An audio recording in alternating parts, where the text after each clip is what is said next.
everyone, it's Kim. Welcome back to my channel, and if you're new to my channel, welcome.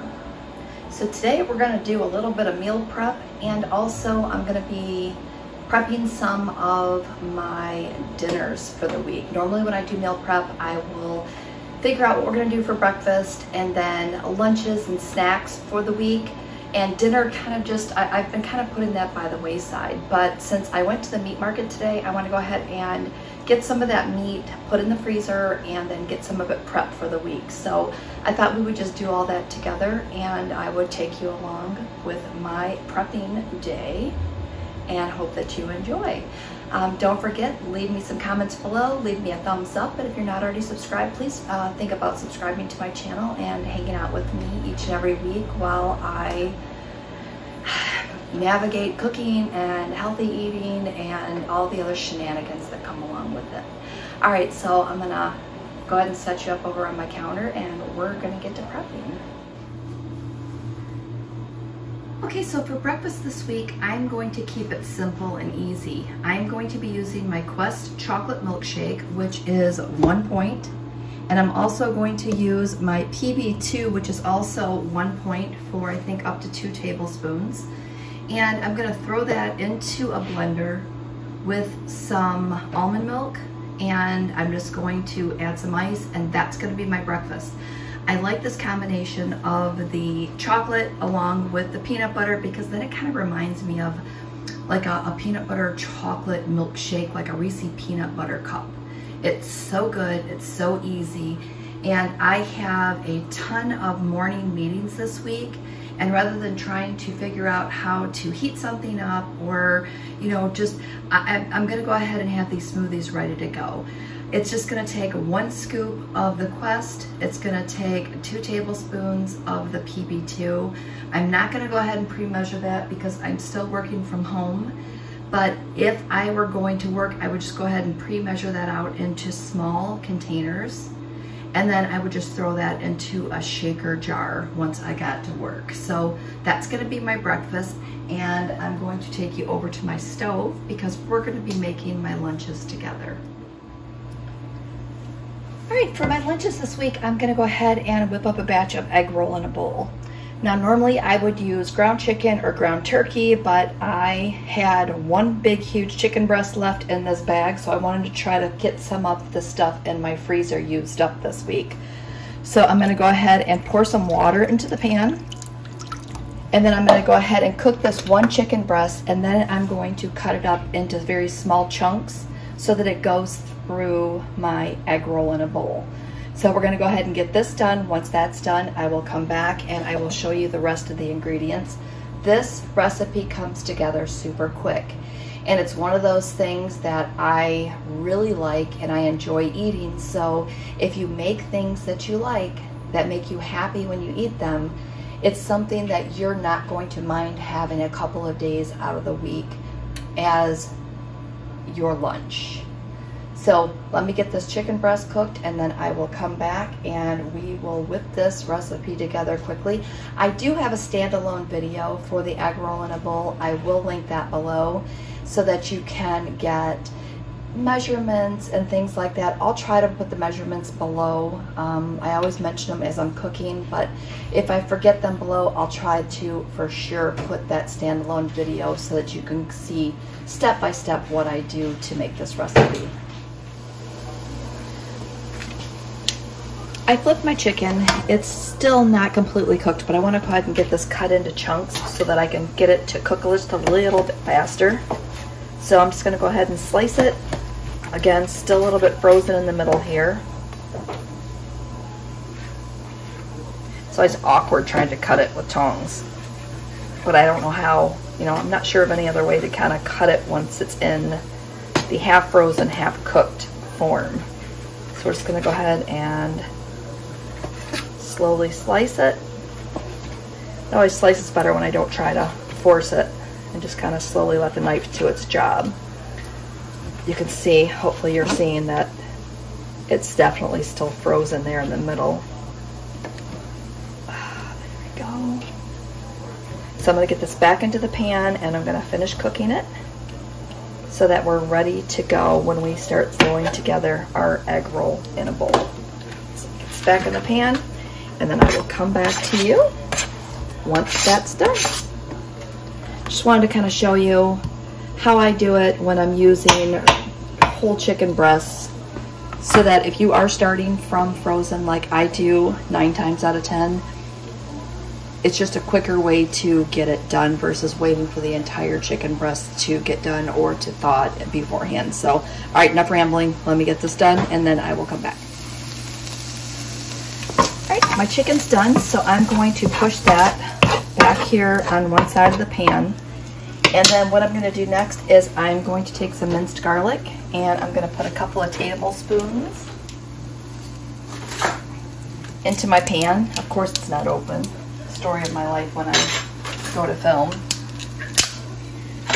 I did clean out my fridge and noticed a few of my items were a little past their expiration date. So I went through and made sure to get replacements of those items. So can't go wrong with a little extra garlic in here. So I'm just going to go ahead and let that start to cook a little bit. You just want to cook off some of that garlic rawness. I guess hopefully that's a word. So I'm just going to go ahead and stir that around.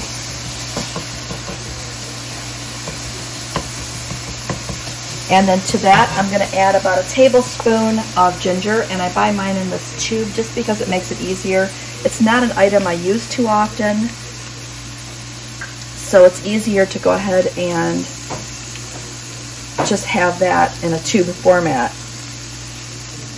to use. So same thing, just going to stir that around for a minute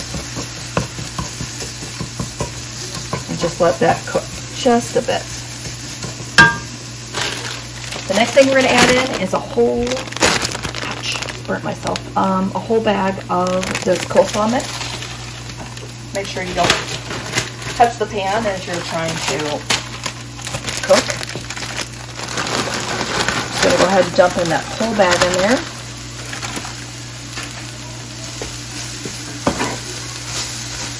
And we're going to go ahead and cook this until it wilts down. Now as that's starting to cook, I'm going to go ahead and add in my soy sauce. Make sure that when you grab it out, you grab your soy sauce, because apparently I grabbed my teriyaki sauce out and that's not the one we want. Alright, so I've got my soy sauce out here, and we're going to be adding in a half a cup of soy sauce into our container. Now I do have the light sodium. You can use whichever soy sauce you like. If you're sensitive to soy sauce, use a little less. I find that this is a pretty good ratio. So I'm going to go ahead and add that into the pan. And that will help my coleslaw start to wilt here.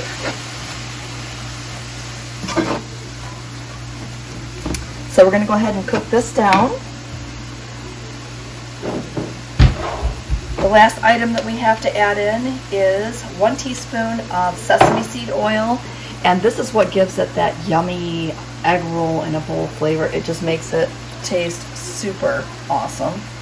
And I'm just going to pour a little bit of that in and try to keep it around a teaspoon, because that is where you're going to get your points from. I have made it without that sesame oil, but I'm telling you right now, the flavor is worth the point that that's going to cause you per serving. So definitely add that in. All right, so I'm going to go ahead and cook this down, let this wilt down a little bit more, and that's it. That's all the ingredients that this one takes. Again, if you want extra meat or extra protein, you could throw extra chicken in here. Again, I'm just trying to get rid of some of that stuff out of my freezer and make room for some new stuff. So I'm going to go ahead, get this cooked down, let it wilt down. If you want, you can add in some fresh green onions at the end. I did not grab any of those at the store, and I'm fine with that. You could also add in extra. You could do this.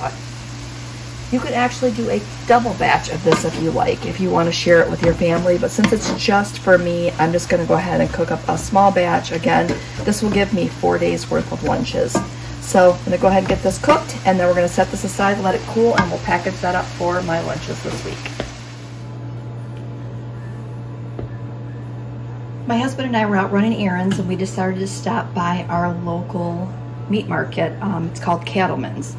So I went ahead and I really have been wanting a roast, you know, just a simple roast with carrots and potatoes and onions. So I got this one and I'm gonna go ahead. I don't need to do anything with this one. I just wanted to show you that I got this one. I'm just gonna throw this in the crock pot later this week and it'll be a quick and easy dinner. The next thing that I'm going to work with is I got some chopped sirloin patties.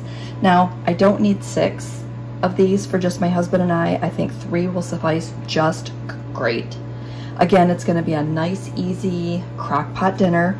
So what I'm gonna do is I'm gonna go ahead and throw 3 of these into a container to cook this week, and I'm gonna go throw the other 3 into a freezer bag, which I have back here, and that will be a second meal later, you know, later in the month or next month.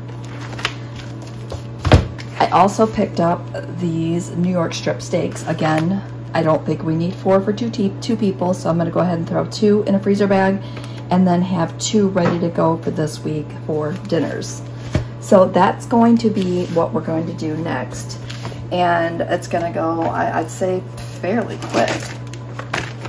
Just basically grabbing a bag. We need a marker because we definitely want to notate what this is in our freezer. So I have a marker here. We have New York, can't spell, strip. And then I'm just going to cut open the package.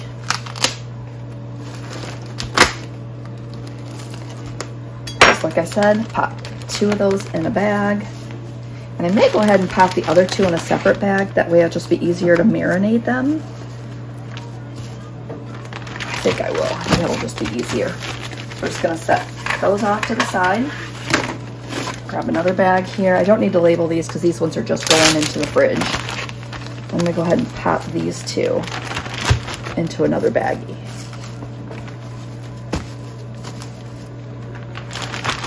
And then I'll go ahead and seal those up off camera. We're gonna do the same thing with our ground sirloin. And the cool thing about this is sometimes you can get, well, most of the times, if you're buying a larger package of meat, you can go ahead and, I need to wash my hands so I can touch that marker again. You could save money by purchasing your food in bulk. And again, just because there's 2 of us doesn't mean that I can't go ahead and double up on my meat so that we have it later for another meal. So I'm gonna go ahead and, I call these cube steaks, I don't know. To me, that's what I'm gonna label it as. And then, if my freezers were overflowing, I would go ahead and put a date on these, but I'm gonna put these in the upstairs freezer. So I think these will be fine without a date because I'll know that I just purchased them. So there's 3 in this one. And then I just have a container here and I'm gonna throw the other 3 in here because again, this is going to be something I'm gonna cook in the next couple of days. Pop the lid on this one. This will go in the fridge, this will go in the freezer, this will go in the fridge, this will go in the freezer, and this will go back in the fridge as well. And I just have one more thing to process, and let me clean this up, get this back in the fridge and in the freezer, and then I'll be back and show you our last piece of meat that we're gonna go ahead and process so that we have dinners ready to go and things ready in the freezer for future use. All right, the next thing that I want to mess with is I got this pork loin. It's a center cut, boneless, nice big piece of pork loin. Now, I could throw this in the crock pot. I could cut it in half, throw it in the crock pot. I could throw some barbecue sauce on it. But what I like to do with these is I like to cut them up into pork chops because I absolutely love pork chops. So I'm gonna go ahead and cut this up. And again, I'm gonna throw some in the freezer and I will have them for this week. and again to use for the future.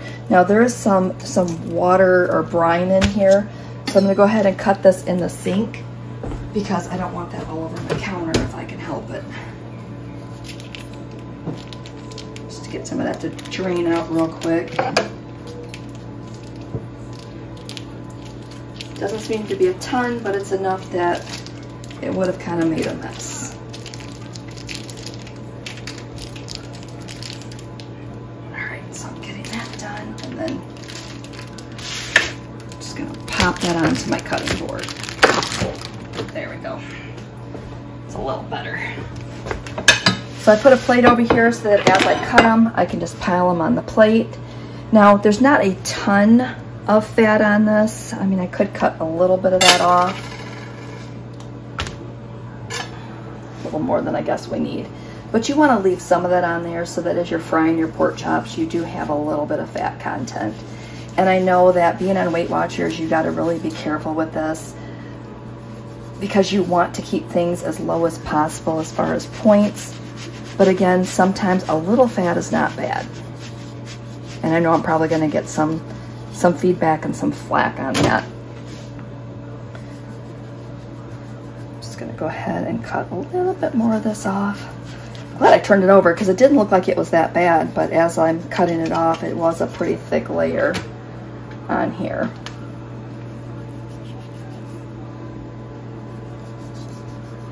And I'm just trying to run my knife along the edge here and just pull some of that off. One more strip, and then we'll start cutting this into chops. Okay. There we go. That's a little better. Now, I like to cut mine just like this. And you want to make sure you have a pretty sharp knife, which this one is really sharp. And when I normally cut these in the chops, what I do, I'm actually cutting this at an odd angle. When I cut these chops, I will normally go ahead and throw my meat in the freezer just a little bit because then it's kind of set up and it's a little more solid as you're cutting this. But I didn't do that today. But this will go pretty quick. And again, now I have pork chops for, you know, 4 meals. And they're boneless, which I like. I don't know, it's always hard to, I know this is probably a really weird angle. Let me flip you guys back this way. Let's see if that's a little better for you. It's hard when you're right-handed and you're trying to get a different angle for one shot and then you switch what you're doing. So I'm going to continue cutting these for my snacks this week.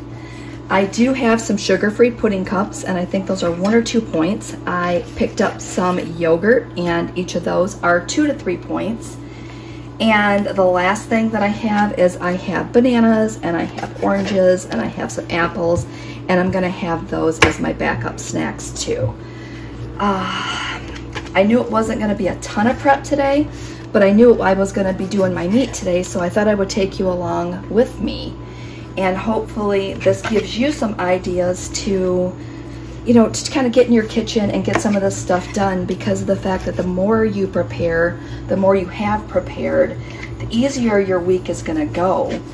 And the less procrastinating you might procrastinate less, because of the fact that you already have this stuff done, and it'll just be easier for you. Now for the pork chops, I kind of take a little bit of a cheat way, but I think it's really good.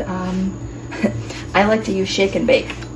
It does not add hardly any points to your pork chops, and it just makes them super good and super flavorful. And you can throw them in the oven and they're just super yummy, and I think they're tender. So if you haven't used shake and bake in a while, buy yourself a box and test it out, because I think that you will be super happy. All right, so I'm gonna go ahead and wrap up today's video because I think this is all I had left to do. Just checking my list, and it is. So I will have everything wrapped up in the freezer. I'm not sure if I can cut this one, so it's really gonna be really hard. In the freezer, I have my stuff ready to go, and I know what I'm having, and knowing what I'm having is half the battle in my home. Because when you're standing in front of your kitchen and you're not sure what you want to have, that's when you get in trouble, because you just, again, you're just very super indecisive. This last piece is just being mangled. All right, so with that said, I'm just gonna go ahead and throw these last two up here. I'll get these separated into the proper sizes for our meals and say thanks for watching, and we will see you next video.